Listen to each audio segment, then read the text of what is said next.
Let's rock.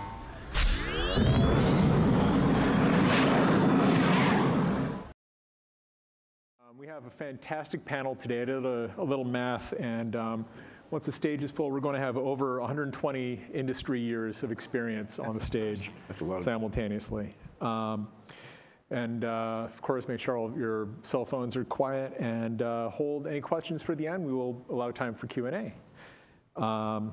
And I'd like to start with Gordon Durity for starts. He's the Executive Audio Director at EA Studios, and he helps to define the overall audio vision and supervise creation and implementation of music, sound effects, and voice for a bunch of games. He's also involved in technical R&D as well as talent sourcing. He's been in the business for 28 years, creating soundtracks, composing music, producing audio in the areas of film, TV, multimedia, and of course games, tons of them. So please welcome Gordon to the stage.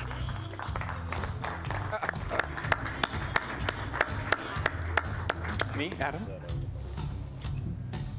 Next we have Adam Levenson. He's been in the business for a long time, working at a large number of developers and publishers, and now he's over on the vendor side of the fence as COO at SomaTone Interactive, one of the major players in sound and music for interactive media, including online stuff. He's been in the business since the early 90s, was a professional musician, came in as a composer, started doing sound design, and then later took sound and music director positions at Interplay, EA, and Shiny. And then in 2006, he started the central audio and central talent groups at Activision, and service franchises including James Bond, Skylanders, Call of Duty, Spider-Man, other, like little franchises like that. And in between, he set up Levenson Artist Agency and represented clients including Hans Zimmer and others. So please welcome Adam to the stage.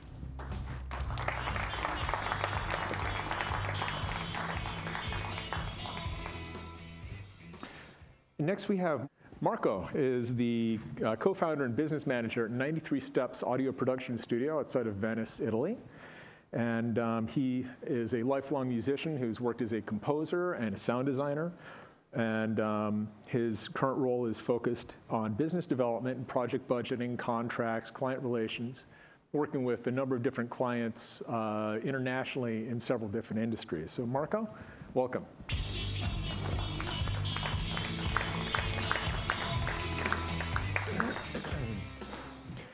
Paul Ruskay, CEO of Studio X Labs, is a studio here in Vancouver. He's started that about 15 years ago, and he's a composer, sound designer, voice director, and he's worked on over 40 games for clients including Microsoft, EA, Disney, Rockstar, and most of the other ones you can think of, as well as TV shows and film.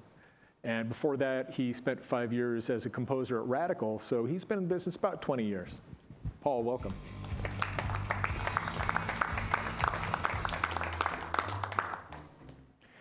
Throughout his storied career, Mark Yent has come in last in pretty much every alphabetical list. He's been working in games since the mid-90s, and last 6 years he's been at Microsoft. 2013, he moved from being the head of audio for all of Microsoft Game Studios, MGS, over to a role called Content Director, which combines audio and visuals. So he's been running a group that covers both areas. He has extensive experience both running an in-house group that operates as a service organization and working with outsourced partners, doing everything from finance and contracts to creative leadership. And he has credits on 50 games about, and more, okay. And he's done pretty much every platform and pretty much every role you can think of, from composer down to sound effects implementer and everything in between. So Mark, welcome.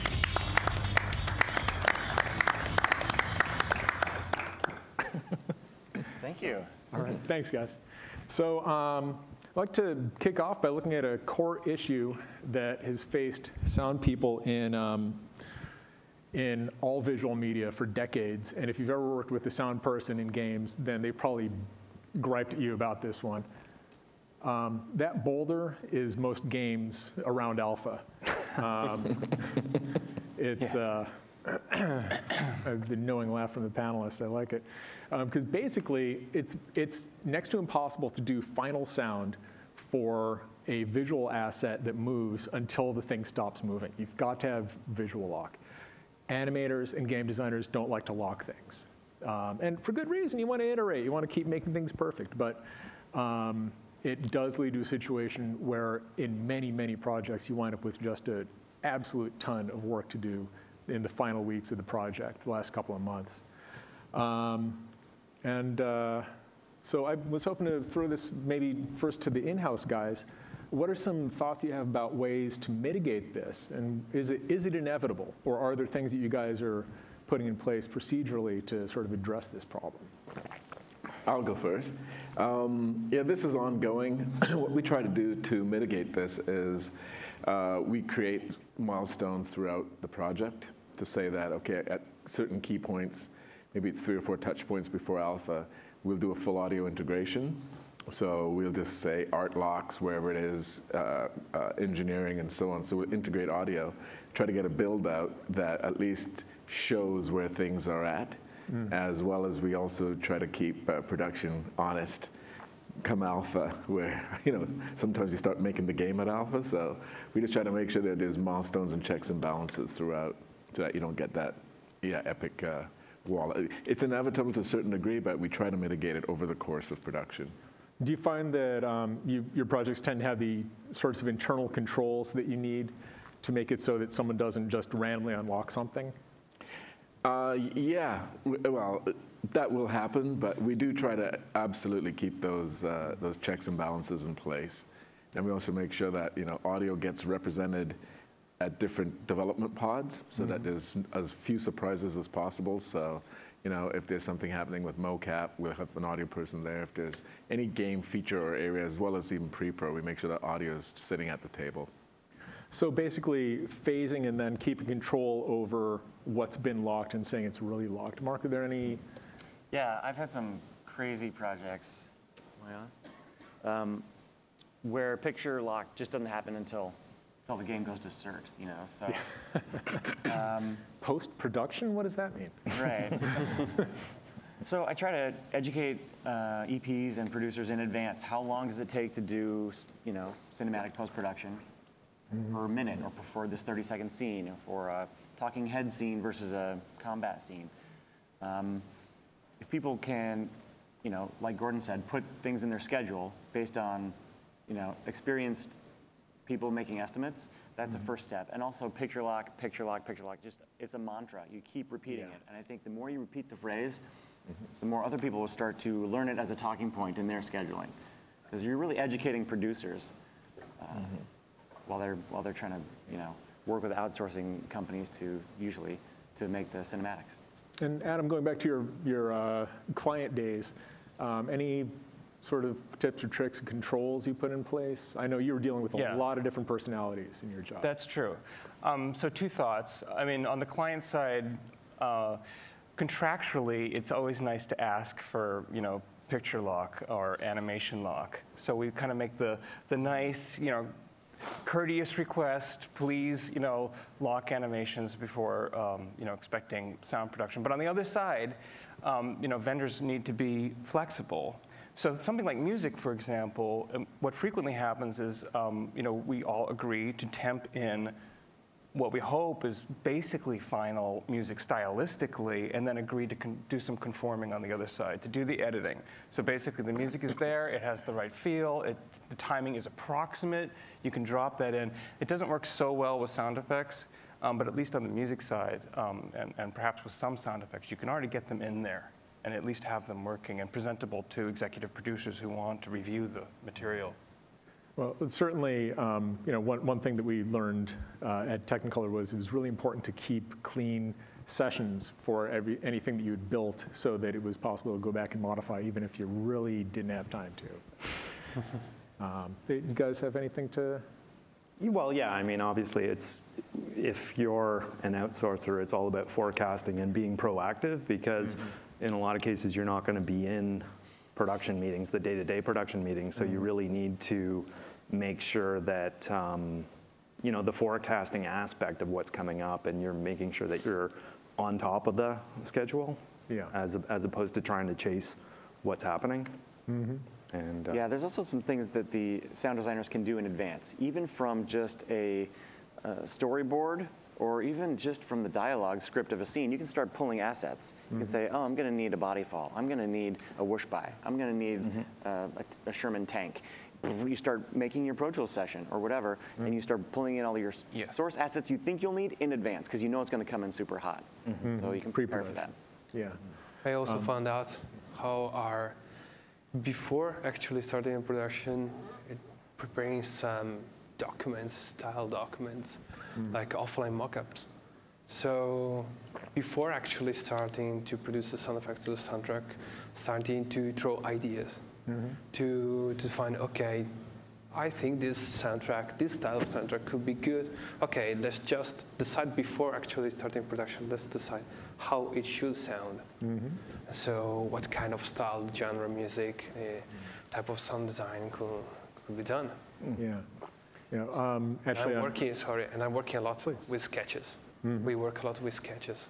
I think on the music side, that sort of approach, I think, holds up better than it does on the sound effects side, certainly. Back when I was in-house, then we had a few games where I actually would simply take a soundtrack CD and essentially temp it, kind of like people will sometimes take existing music to temp a film and rough it in there just to kind of get a feel for it and hope that people didn't fall in love with it and I have to go hire the Dust Brothers. Yeah, I think that works. You know, I'd like to actually skip order on my questions here, so the slide won't make sense. But one of the things I wanted to ask about is whether anyone here has experience working with, say, Scrum or any of the other more dynamic, agile project management techniques, and how you've been able to reconcile the vendor-client thing and the timing, et cetera, to work with inside that. We've got a lot of teams working with Scrum and Agile processes internally as dev studios or as publishing teams. Not so much with outsourcing companies involved in the Scrum, but sometimes. I think as you get later in production and daily deliveries are expected, then Scrum makes a lot of sense. Now, do you go for complete, basically complete audio coverage within each sprint? Or do you kind of temp some stuff and then pile it on a little bit later? You have to choose your battles. I mean, because typically this, the team isn't big enough to address everything every sprint. So it's a combination of multi-threaded and then waterfall as well. Because there's just dependencies. Audio has huge dependencies. Absolutely. Absolutely. Along that line, what Mark said, it's a combination of Scrum and waterfall. I was just at our Florida studio, talking about the usual thing. What happens if a senior manager or DD, he'll say, why is audio late? And what's up with the audio bug count on speech? That sort of stuff. And you hear it year over year, and you put documents in Confluence, but still, you have to sit down and go, look, the guy said, next year, I want audio to lock at alpha with art and everything. I said, well, we're not clairvoyant. We have a lot of dependencies, but I tell you what, we will lock at any date you put down on, in the schedule, provided all the other dependencies are back time it. So that, art locks 2 weeks prior, engineering locks ahead of that. If those people will lock, we will lock. I always reserve 2 weeks for audio to follow any specific lock, because we do need to respond to late changes. Amen to that. I've been caught out where art locks it, everyone's burning till alpha, and then art throws their hands up, we're done, woohoo, and they're out of here. And meanwhile, audio's sitting there going, oh my God, we've got 2.5 weeks of work to do in like 2 nights. So to avoid that, that's the strategy I've taken. And you got to just keep pounding it into the dev team, so. I would sometimes push to have the alpha definition be not exactly alpha, where alpha is, that's where everything is locked so we can just start running. But make sure we allowed enough time and had resources primed and all that, because that really is when we can put the rubber on the road. Yeah. But I think there's some onus on us as the content creators to educate people how long it takes. I don't think anyone who's not an audio person in this room knows how long it takes to make a sound. It's just you send an email to your sound guy and he's in the closet in headphones and something comes out. And then you say, why is it late? Nobody knows jack squat about how audio is created, typically. Yeah, and it's important to communicate that sound is essentially a post-production process. You know, so it is going to happen, you know, in answer after, you know, the art asset is completed. So one thing that happened at Activision is we tried to communicate this idea of an audio alpha, you know, separate from art alpha, and that kind of worked. Yeah. But to your original question, another thing I've always noticed is that when developers have their own project management systems, the publisher and the vendors tend to be left out of that process. So in my experience anyway, it tends to be very internal. And you know, external, you know, outsourced vendors and even the publisher sometimes gets left out of that process. But hopefully that can be improved. I think this is one of the major challenges for sound. Well, and also I should throw in here, I'm sure that some of the people from out of the sound world who are in other areas of outsourcing are here some commonalities with things that you deal with all the time. Sound has been outsourced extensively for a long time, and so I think that some of this stuff is a little bit more, I don't know whether I should say it's raw or the scar tissue is thicker, but it's stuff that we've dealt with a great deal. Well, I think one of the important things too, like being an outsourcer, is allowing the client to come into your process. So that we're working on a project right now where, let's just say the art director is very finicky. Yeah. And the strategy there is now we have weekly sound design meetings, reviews, where you know he can come in, he can like move a fader around, he can actually embed himself, so that it's not so much about the content that's being created, but it's more about building the understanding of, you know, how the process works, what's the time entailed, so that because a lot of times if audio people, because we're sort of always on the tail end of things, we always kind of feel a little bit besieged. So it's a good strategy to incorporate particularly like art directors or lead designers, you know, into your process, so that, you know, we're a tool, like use us, you know, it's like, you know, we can, you know, we're helping you tell your story and creating that experience. So I think we could easily do a whole 45 minutes just on that topic. Yeah, it does help a lot. Yeah. On that topic of educating our partner, educating producers, educating the people who, you know, we have dependencies with. And how to interleave creatively. How to interleave, but also how to set expectations. Yeah. Some of our teams have made sushi menus of common requests, like, oh, it's just like an a la carte, like you want 60 seconds of full post-production in surround sound. Oh, okay, that's going to take, you know, 2 sound designers and a mixer 2 days. Just know that in advance before you even greenlight a game, you know. Or we want a voiceover session. Oh, okay, don't forget the editing time after the session. It's going to take just as long, if not twice as long, to edit and QC those files. So set those expectations up front and have it publicly available. Just say, hey, here's the sushi menu. Here's all the stuff we get asked to do and all the stuff you're going to need for your game, and here's how long it takes. And the earlier that's done, of course, the more likely it is to actually be part of the budget. Yeah. So that it doesn't wind up being a surprise right around the end, you know, somewhere in alpha where all of a sudden you need 2 more voice sessions. Like, you know, we could have planned it, but.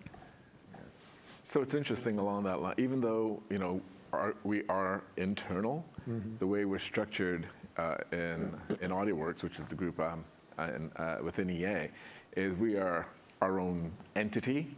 So probably similar to Mark's world, you know, the client is our dev team. So we are servicing the dev team. And the way I approached it with my team, I said, you know, we're the guys with suits and black hats and come in, and you know, you've got a game, it's got sound, that's all we need to know. We come out and we query, so we know a lot about dev processes. We try to, you know, find a lot about the game. We'll play the genre if it's something we're not familiar with. We look at best in breed across the industry. So we go in there fully informed. We have a manager that goes in for the dreaded scoping exercise. We break everything down. So literally the dev team's just presented with a very professional front end that comes in. We're the pros, we're gonna make sound in your game, and we build that relationship. So the flaky factor, the kind of the guy with the headphones and the squirrely eyes, the wizard, the dark wizard in the background. Yeah. We try to get that off the table, and so it becomes a tangible part, and get the dev team involved. I've met that guy. Yeah. You need the fedora and the black suit. Exactly. Yeah. Well, I think also, you have to, like, if you're working in audio, you need to build up that sort of tough exterior so that this is something that I constantly have to remind myself of. It's like, okay, if you're getting a critique, it's not personal about the work. It's like, you always have to remind yourself that you're all trying to reach the same goal, which is, an excellent expression between visual and audio. And I think that just takes years and years of training to realize that the person that's critiquing you is actually trying to help you. They're trying to make your work better.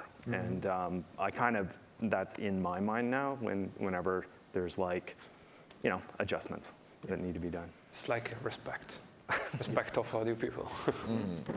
Well, I think that an interesting side note to what Gordon was just saying is that an in-house, like insourcer, an in-house group that's functioning the same way that an outsource house does, has more freedom to tell people how to do things. There is a bit of a treadmill we can get on the outsource side where you don't want to tell your clients what to do. You have to simply listen well and adapt, and then be very very clever about how you tell them when you think that they're shooting themselves in the foot. But less sophisticated publishers and developers really appreciate it when vendors can give suggestions and recommendations. Yeah. You have to be careful how you word it. Yeah. But if you do manage to communicate it right, then that is really appreciated information. Yeah, and I think, Tom, you're a master at that. I think every time. Absolutely.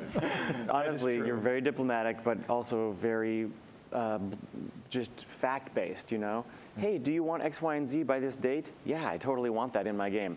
Well, then, this is how we're going to do it, or this is what I'm going to need to give that to you. Well, when you've got the separation between client and vendor, then I find there's a real need to quantify things more specifically than I ever did when I was in-house, because there's always slop room. Just make someone work more, or go crying to your EP and say, I need another vendor, or whatever. Yeah. When we misjudge scope of work on a project, then we're screwed. So Yes, a lot. we lose money. Yeah. Yep. I think another thing too that's a good point is for any outsourcing audio folk out there, is usually there's somebody on a dev team that's either a dedicated audio person or a producer doing that role. That's your key ally, is get close to that person, become one in their vision, and help them. That person may not have as much skill. Typically in more up-and-coming companies, that person probably won't have the depth of experience and skill as the vendor or the outsourcer. So diplomatically work with them, make them look good, give them some confidence, but they're embedded on the dev team, and that's your critical partner. Yep. You see how I didn't even have to ask the next question? It's already, they're already working on the answer. Yeah. So, I think this is a core element in the client-vendor relationship, and I've seen a tremendous variety in terms of the contact points that we've had. Sometimes it has to do with what the type of project is, and you can have someone who's very very backed off on something where you don't need a lot of input, and then sometimes that doesn't work as well. But one of our vendors speak to this. Got any thoughts? Yeah, like you say, it's everything from like an iPad game to a full-blown per-force setup where you're doing daily syncs and you're actually embedded in the team. So I think, everything is based on, what is the hardware, what's the deployment of the game, the type of game, genre of game. It's so multifaceted that you can't really make generalizations about it, but it's a pretty wide question. I guess it comes down to like you really do need to be, your core competencies have to be there, and you have to be extremely adaptable, because everyone's going to come in with a different set of expectations. like what you can execute technically. I mean, there's the creative, and that's a whole thing as well, but also just, you know, are you introducing bugs, you know, into the game? Like, just, you know, the basic stuff. You have to have that really locked in. Well, let me rephrase it a little bit. If you're speaking to a room full of outsource managers, and you wanted to say, this is the sort of person, in terms of the typical roles you find at a developer, who you want to have regular contact with for this type of work. Say on sound, like for example, sound effects work, do you feel like you need to be talking to an in-house audio director? Well, I think it's perhaps one of the most important questions, because it can determine how successful you are as a vendor with your client. Because that is your point person. And I think one of the most important things is determining, does this person have the authority to make decisions? Because sometimes you're talking to a person who's giving you critique, and then you find out that there's like 2 layers above them, and then it's like more critique, and then you have to start creating spreadsheets, you know, this person has said this, and you know, so again, one thing that we do contractually is we ask, you know, you have the authority to give us review. And the other thing is, what we experience a lot is how much does that person know about sound? Because frequently what happens is, you know, you get a person on the team who has some experience with sound and music, and that person can actually potentially be dangerous. Because, right? And it's a careful dance to respect their perspective and make them feel like you're really listening, and you are really listening. But sometimes that feedback can kind of go overboard, and it's how do you deal with that? I think that's one of the major challenges. Also, sometimes it happens that maybe these guys are just passionate about audio. They probably are, yeah. And so they judge based on their own tastes. That's a great point. It's objective. Yeah. And that's not good, because you don't have to judge because of your taste, but because of what is better for the game. What works in the game. Yeah. So that's pretty critical. That's hard, yeah. It's very hard to let that person to understand that your job, and if he is making some kind of bad comments, and let him understand that, okay, look, you're judging wrong. This is not good what you're talking about. And so You're writing the checks, but you're wrong. and because as I was saying before, it's about trust. You are hiring someone that you think is a professional, then trust. Who are you hiring? In my point of view, so. Well, in a perfect world, your point person on the developer side or publisher side is the person that chose you to get the gig. Right? So they hired you for a reason, because they believe in you, they want to collaborate with you. And so that's one direction of the conversation. The other direction, as far as, you know, what's the role of this person, is to be the vendor's advocate internally. To unblock dependencies, to get more money, or to get more time, or whatever it might be. I think that person needs to not only represent, you know, feedback to the outsourced person or outsourced company, but also manage the other direction of communications, you know, the other side of the partnership.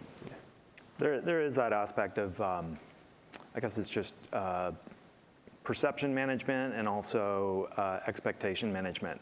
Because, you know, if you're in a situation where suddenly you have all this work to do, there's no time, and you're out of budget. Well, how did you get there? You know, like, it just didn't, like, you just didn't wake up one morning and you were there. It was like, okay, you weren't managing the process and managing their expectations of you, because if you know that it's going to be a total, you know, avalanche at the end, then that's the whole proactive thing of like realizing where you're at in the project, because they may not realize the sort of the avalanche of dependencies that always end up on audio's doorstep at the end. So that's like you said, it's that sort of, you have to advocate for yourself to make sure that the client understands where you're at, why you're at that, and that's sort of that trust cycle that can be built. Absolutely. Well, Paul, I think that rolls back to the thing you were talking about earlier, how letting clients under the hood in the process. It's amazing if you bring a client in and just let them move a fader. I swear to God, even if the fader's not attached to anything. It cannot be attached. Oh, the client fader. Oh, Client fader. Don't give away that trick. We all have one. We all We've have. all done it. We've all done it. It does everything. Sounds much better. Right. What's next? Well, we've touched on some of this on the other questions, but I wanted to look at what can be a dilemma. You have the greatest need of an outsourced partner during crunch because you need to staff up, but then the people who have to run those outsourced partners are at their busiest during crunch. And unlike art and animation in larger companies where you have a dedicated manager just for that, that's very rare with audio. You're seeing a little bit of that these days, but it's very rare. And I certainly always had a hard time with it. So is that Mark or Gordon's start? Any? Well, we're lucky because in our internal group, we actually have dedicated managers in our group. Well then. I feel blessed. Yeah. No, they run schedules and deal with issues and so on. So yeah, I understand exactly what you mean. I think for us, I think one of the tricks is, because we use a lot of contracted services vendors, external vendors, is just keeping them in the loop. It's easy when you're not on scene to be just sort of somewhere out there. So just keep that communication, that two-way communication going with the vendor.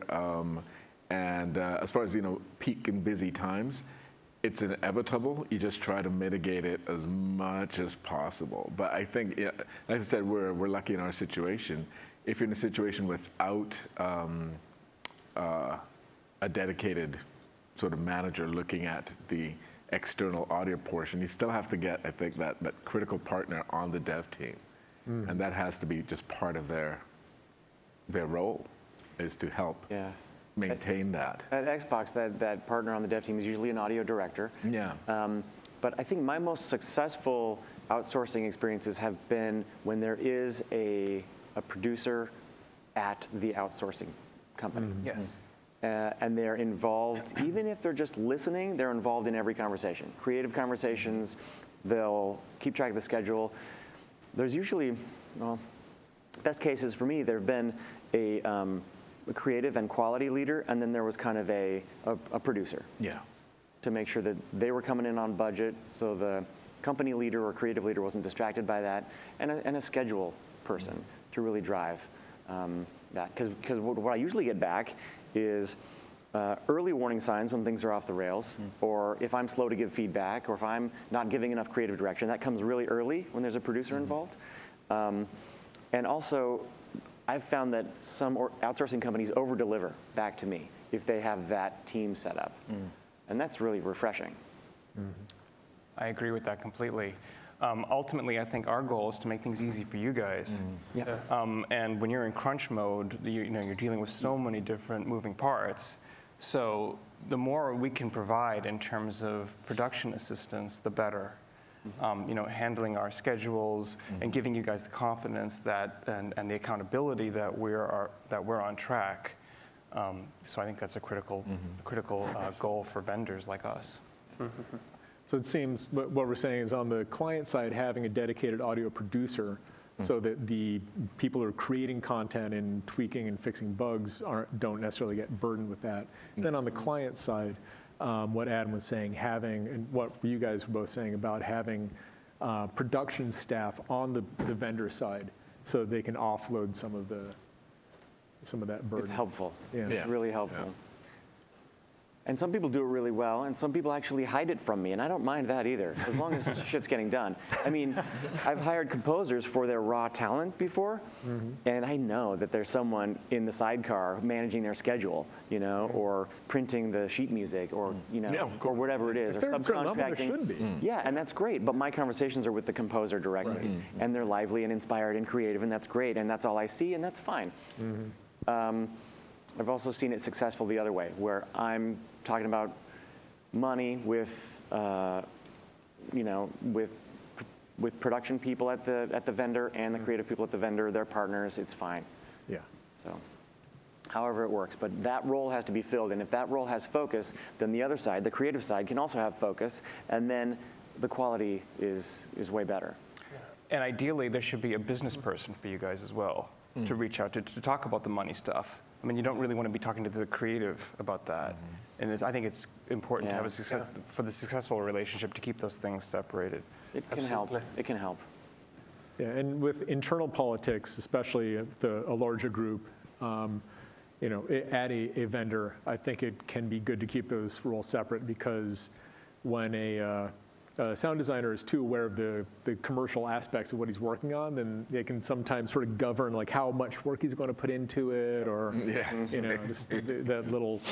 You don't want that to be the super ego. You want to just have the drive to make it amazing. Unless you tell them it needs to be done in an hour, and not that would ever happen. Now we touched on this a little bit. How is it always a good thing for a vendor to be fully behind the velvet rope, to have things like VPN access into a client's network, build access, Perforce, et cetera? And I'm certainly not looking for a yes/no answer on this, because there are many scenarios. But it can be. I've certainly found it can be advantageous or dangerous for either side of the. But depends on what they're hired to do. If they're hired to do implementation in the game engine, they have to be in source control. They have to be running the full dev environment.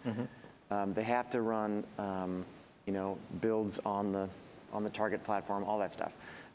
If they're not, if they're just, providing content, and we didn't really talk about what content or what types of tasks are easier to outsource than others, but the difficult stuff to outsource, in my experience, is the more technical stuff, the more embedded stuff, the more distributed development stuff.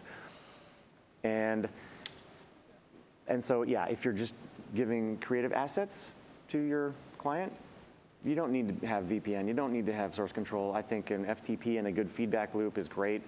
But if it's true co-development, absolutely. You've got to have the full setup. And then there's all kinds of challenges with that. I would love if the outsourcing community could solve this problem, because where we typically don't scale in audio is implementation. That's a constant bottleneck. We can have all the best, hottest music, great, celebrity actors, all coming in, like squeezing an elephant through a garden hose. You get to the implementation point, and it's like there's one dude in his closet in Wise, F-Mod, like frantically going, "Oh shit! I gotta have a play sound event. I have to pan this," and it's a problem. So we don't have enough contractors. We don't have enough brain trust in the industry who know these tools. I think we've taken leaps and bounds over the last 10 years that there are some common tools. That's great. But we need more people to do it, and we need more scalable teams that can grow and shrink at that end piece of development, that end portion where they're really hooking up the sounds in the game. Well, when it comes to I prefer full access, like the kind of projects that, like right now we're for Gearbox, we're doing the Homeworld Remastered, and that's basically full access, Perforce. I can go in, change anything, and that will change the way that you approach the creative, because you can kind of get under the hood, you can try stuff out. It's so much of sound design is based on how it's going to be triggered in the game. Like, if a sound is going to be repeated, or how it loops and all that kind of stuff, and you really need to test that. And I mean, the whole kind of throwing assets over the fence and hoping it lands where it's supposed to. I mean, yes, you can do that, and it's fine, and that's a model. But from my experience, it's always been the most enjoyable when you can actually go in and tune the environment. And but that's a certain kind of relationship, and that doesn't come along all that often, It's really. Because maybe the sound designer had a vision of the sound effects and how they should sound into the game, and maybe the audio programmer doesn't have the same vision, and so the sound effects will not sound as they've been thought at from the beginning. Audio programmers that understand audio are they're like unicorns. Like, Thank you. Yes. Because Totally true. I've worked with some, I know if a project's going to be good from the first conversation with the audio programmer, because if they play in a band, great. You know, if they understand the fundamentals of audio, then you know that they're going to be just a great asset. And if they're more kind of engineering and it's like, well, this technically should work, then when it doesn't, they kind of just scratch their heads. Yeah. Yeah. And when it comes to 5.1 surround, especially it's surround. just another. But I think one challenge is that for a lot of developers and publishers, there's a real confidentiality and security concern, right? And you know, if they are not very sophisticated about using Perforce or about audio implementation, they're really concerned about how you're accessing their content and the game code. And I think there's a lot of misunderstanding there. So I think in getting to Mark's point about trying to do more with outsourced implementation, that's one thing we're going to have to solve, is how to provide confidence to less sophisticated publishers and developers that it's a secure connection and that the connectivity is limited. Yeah. So one of the things we look at is, because all of our stuff's proprietary, so nobody knows it. We don't even know it. And it's very technical tool set. Is we do sort of two things. As Mark was saying, we've got vendors that we've used over and over again from that confidence relationship stuff, where we say, we'll do an asset breakdown. And over the years, a few of the vendors we work with, they know exactly how to deliver those assets based on the game engine that we have. So we've gone down to the vendor's location and said, okay, here's our tool, on a laptop or whatever. Here's how it works. Here's how the assets that you're making actually get built and integrated into the game. So you have an understanding of how the layering and all that stuff. It's not sort of a one-off sample that's all baked out. We need to have all of these different layers that are going to be put together on the fly. That goes a long way to engaging an expert vendor in delivering assets that maybe take you 85% of the way, just as far as just an audio, just raw audio content, instead of then having to get something that somebody doesn't know and you break it apart or it doesn't work and there's all that back and forth. So that's just building up that relationship over the years by numerous vendors and finding ones that resonate and work that way. On the other side, to get people to learn our secret sauce, we have to bring them in. And that's what we've been doing over the years. So we bring them in on a contract, even if they've got their own separate companies, whatever they're doing. So you come in, you do like a year with us, or sometimes it's a year or 2 years. You learn our processes and our pipelines. You set up in an office. You are working inside the company. So that's how you have access. Of course, once they go, and that's unfortunate. We've got to bring them back. So until our tools are actually publicly accessible, which may or may not happen in the future, that seems to be the best method, because I don't know anybody outside of EA, the EA entity that can access builds as a vendor. That's not part of the actual company. Great. Well.